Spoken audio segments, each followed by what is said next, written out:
Hello ladies and gentlemen, and welcome to Morning Markets here on the True Potential YouTube channel. So today we're going to talk more about UK inflation. We saw that go up to 10.1% yesterday. We'll give a bit more context to that and how markets reacted.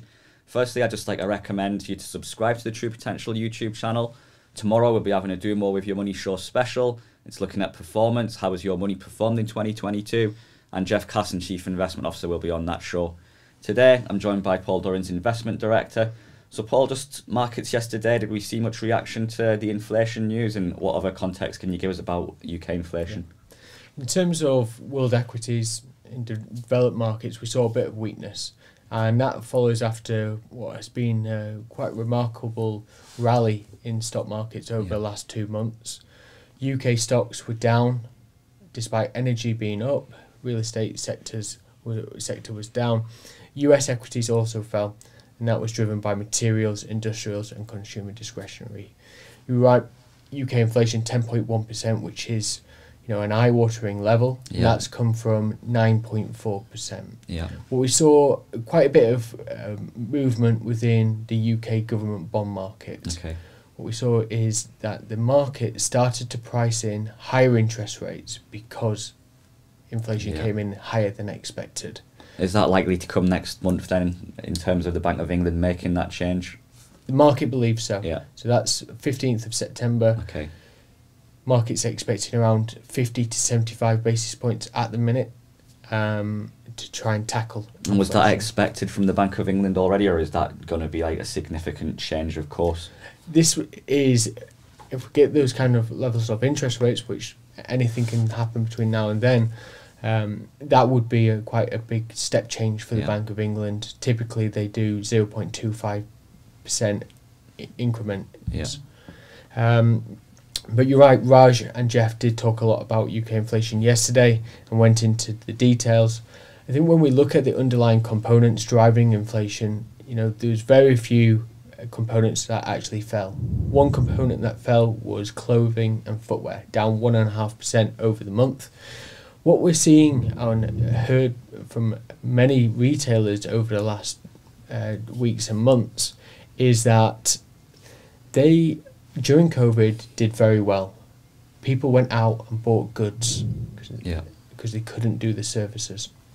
They were stuck in the house. They wanted to entertain themselves. Exactly. A bit of retail therapy to get a bit through of online those shopping, go and buy some goods. I guess that is something I've wondered, is what's going on now with inflation, all related to what happened 2 or 3 years ago with that. There's many dynamics. A lot of businesses or individuals, especially in the US, got given checks to go out and spend. It's like the furlough scheme. We put money into the system. We were all sat at home. We were all spending. Exactly. So what we're seeing from retailers is that they've done very well, but demand dynamics are changing. People are no longer buying goods, and they're actually spending more on services, travel.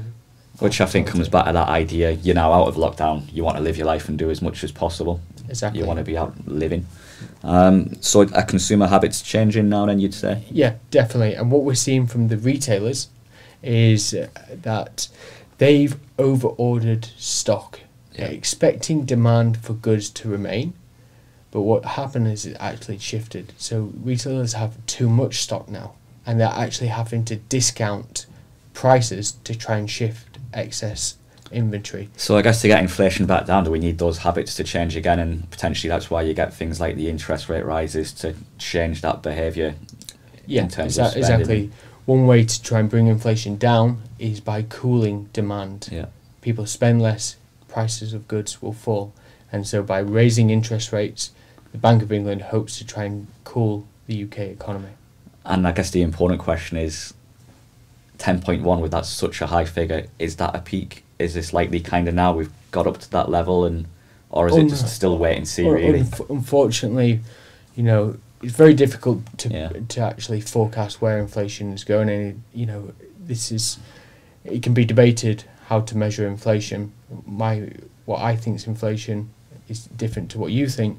But the Bank of England, they're expecting inflation to continue to push higher as we head into the next couple of months, peaking at around 13% before coming back down.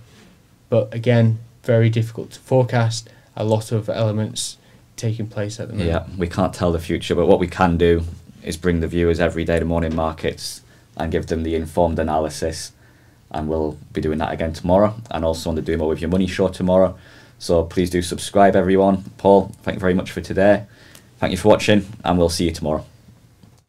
If you're interested in taking your investing to the next level, or would like to know more about the options available to you when you retire, then download our free guides to ISAs and pensions. These are available in the video description below.